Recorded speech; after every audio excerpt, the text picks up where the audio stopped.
हम लगातार कह रहे थे सीबीआई इंक्वायरी आवश्यक है। सर्वोच्च न्यायालय में हमारी जीत हुई। जिन मुद्दों को लेकर के हम इस गंभीर मामले को उठाए थे, आज सर्वोच्च न्यायालय ने उन बातों को सही ठहराया। मैं इसमें एक आग्रह करना चाहूँगा सर्वोच्च न्यायालय से कि सुशांत मौत की जांच मुंबई हाईकोर्ट के किसी न्यायाधीश के मॉनिटरिंग में, मैं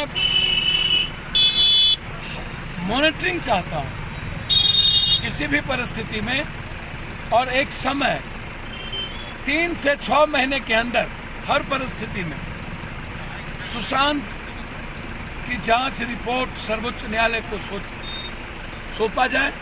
साथ साथ हाईकोर्ट के माननीय न्यायाधीश के मॉनिटरिंग में ये जांच हो। न्याय की जीत हुई।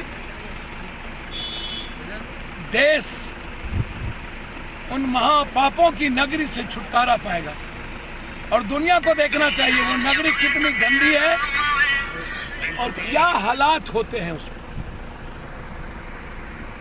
आज मुझे गर्व है